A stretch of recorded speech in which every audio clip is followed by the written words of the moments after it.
મારી ગૌરી મોટી હવેલીની વહુ. તમને કોઈ વાંધો તો નથી ને?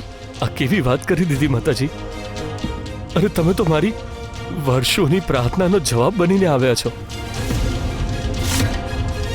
હું તો એ જ વિચારી રહ્યો છું કે તમારો આભાર કેવી રીતે માનું. જો તમારી હા હોય તો હું મારી થનારી નાની વહુને આજે જ કડું પહેરાવવા માંગુ છું.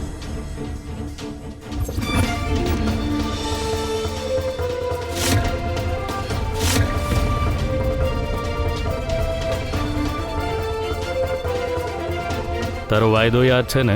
હું કંઈ નથી ભૂલતી વિરેન્દ્રજી, અને ગભરાશો નહીં. ઇલેક્શન પહેલા આ લગ્ન વિશે કોઈને કંઈ ખબર નહીં પડે.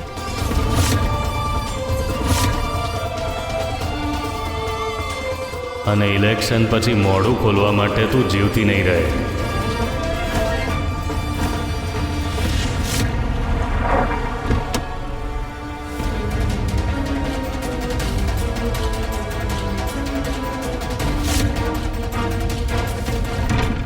આવો માતાજી, આવો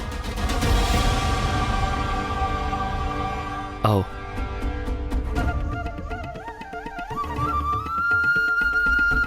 માતાજી બેસો તમે. માતાજી માફ કરજો, અમારું ઘર થોડું નાનું છે. હું તમારા માટે જળ લઈને આવું છું.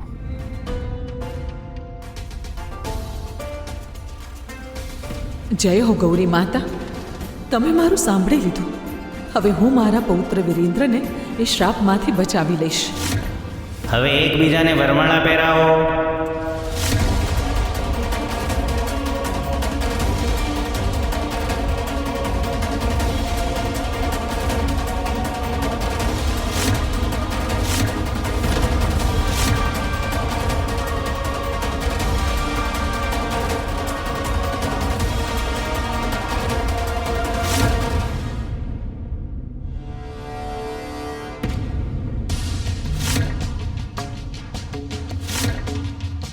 આ તો એ જ માતાજી છે જે ગઈકાલે પાર્વતી માતાનો શણગાર લઈને આવ્યા હતા.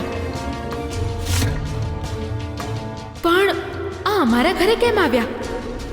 ગૌરી. જી પપ્પા. અરે તારી પાંખો ફેલાવી દે બેટા. અરે આ પાંજરામાંથી આઝાદ થવાનો દિવસ આવી ગયો છે તારો. હું કંઈ સમજી નહીં પપ્પા. અરે પેલા મોટી હવેલી વાળા માતાજી છે ને, એ એમના પૌત્ર વિરેન્દ્ર પ્રતાપ સિંહનું માગું લઈને આવ્યા છે તારા માટે.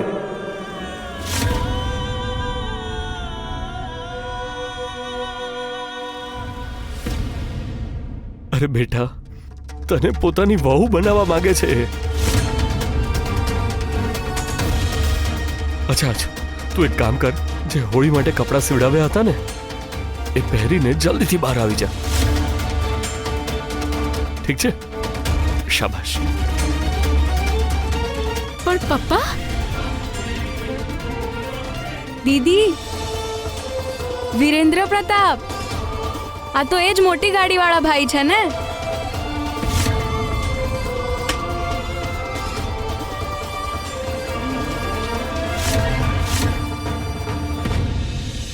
તમારા લગ્ન થશે એમની સાથે, એટલે મારા જીજાજી બનશે. પછી તો હું રોજ ચોકલેટ ખાઈશ અને રોજ મોટી ગાડીમાં ફરીશ.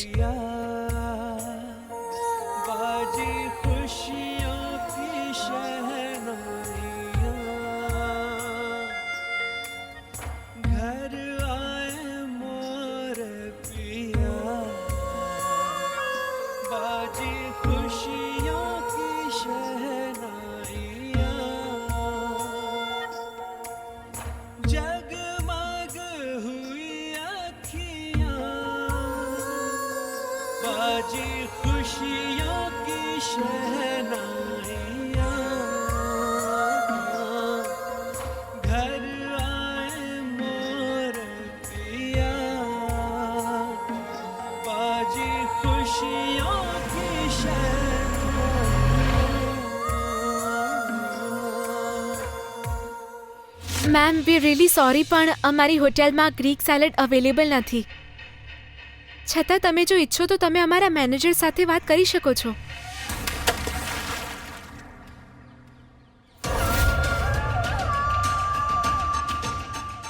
બિલકુલ વાત કરીશું તારા મેનેજર સાથે, કારણ કે હવે વાત ખાલી ખાવાની નથી, તારા જેવી વેઇટ્રેસની પણ છે